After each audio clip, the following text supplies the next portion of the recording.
আপনার আম্মার কি প্রবলেম হয়েছিল? আমার কোলন ক্যান্সার হয়েছিল।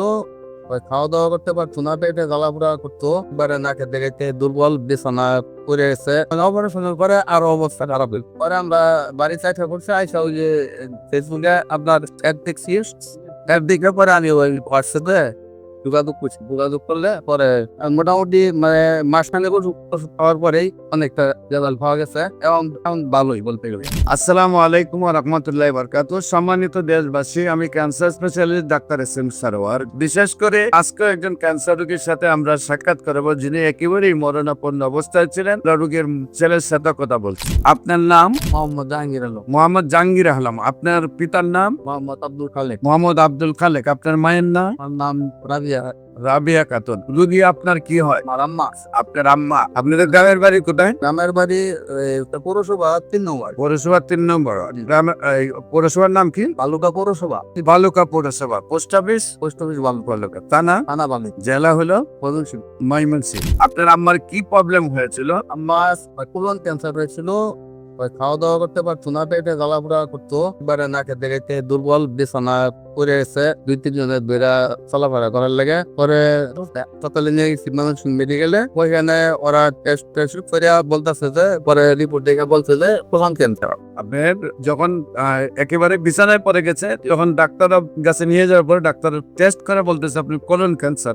তারপরে পায়খানা কি ক্লিয়ার হইতো? না, পায়খানা ক্লিয়ার। ক্লিয়ার হয়। তারপর ডাক্তারে কি করলেন? তারপরে বলছে যে অপারেশন করা লাগবে। অপারেশন করলে রোগী মানে বাঁচতেও পারে, মারাও যেতে পারে, এটা গ্যারান্টি।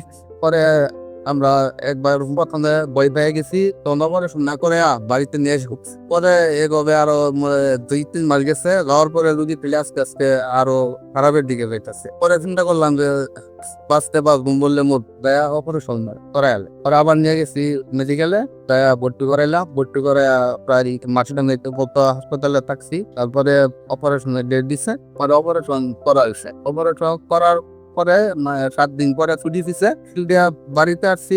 বাড়িতে আসার পরে মানে অপারেশনের পরে আরো অবস্থা খারাপ হইল এবং আরো মরার অবস্থা। পরে আবার গেছি ডাক্তার এনে, ওরা তখন কিছু বলে যে ক্যান্সার, এটা ক্যান্সারের চিকিৎসা আলাদা ভাবে নির্লাগ কিছু। আমরা তো ভাবছি যে অপারেশন করা হয়েছে মানে এটা রোগ শেষ, ভালো হয়ে গেছে।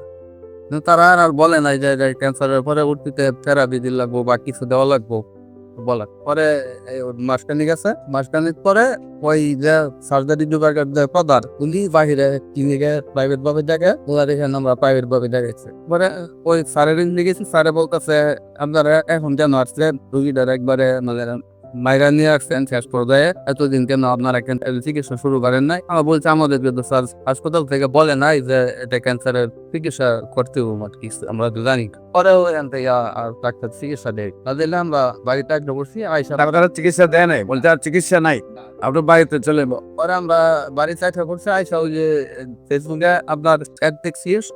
অ্যাড দেখে পরে আমি ওই হোয়াটসঅ্যাপে যোগাযোগ করলে পরে আমি এতটা বিশ্বাস করিনি। পরে আমি একদিন আমার সরকারের নিয়ে আসছি, মানে এখানে লোকের সমুদ্রে আসছি যে এটা আসলে কতটা সত্য যাচাই করার জন্য। কয়েকটা লোক ঘুরে দেখে গেছি, দেখছি যে না ঠিক আছে। তারপরে 1 সপ্তাহ পরে আমি আমাকে নিয়ে আসছি আর 4 মাস আগে। মোটামুটি মানে মাসখানেক ওষুধ খাওয়ার পরেই অনেকটা রেজাল্ট পাওয়া গেছে এবং মোটামুটি এখন ভালোই বলতে গেলে। আপনি আল্লাহ রসের সম্মতে নিয়মিত 4 মাস ওষুধ খাওয়াইছেন, এখন ভালো আছেন উনি। সম্মানিত দেশবাসী, বিশেষ করে আপনারা জানেন কোলন ক্যান্সার এটা হলো সবচেয়ে বেশি প্রবলেম, যেটা হলো বায়ু পথে যখন বাথরুম আসে না, জ্বালা যন্ত্রণা ব্যথায় মানুষের 1 ঘন্টাও বসে থাকার সুযোগ থাকে না। সেইখানে ওনারা কয়েক মাস চিকিৎসা করার পরেও ডাক্তাররা লাস্টে বলেছেন যে আর চিকিৎসা নিয়ে আপনার বাড়িতে নিয়ে যান। রোগী একেবারে বিছানায় পড়া অবস্থা আমার শরণাপন্ন হন এবং আল্লাহর রসের সহমতে এখন 4 মাস চিকিৎসা হয়েছে, সুন্দরভাবে সুস্থ হয়েছে। বিশেষ করে আপনাদেরকে বলবো, আপনারা প্রায় আজ থেকে 20 বছর আগে যে সব রোগীগুলো সুস্থ হয়েছে তাও আমাদের প্রমাণ রয়েছে। আপনারা যে কোনো সময় যারা মনে করেন যে ক্যান্সার ভালো হয় না, সেই সকল ডাক্তারদেরকে, বিশেষ করে সরকারি রেজিস্টার্ড ডাক্তার যারা আছেন তাদেরকে বলবো আসুন আমাদের সহযোদ্ধা হিসেবে, আমরা আপনাদেরকে সহযোদ্ধা হিসেবে নিয়ে কাজ করতে চাই। আমরা সারা বিশ্বটাকে ক্যান্সার মুক্ত করতে চাই।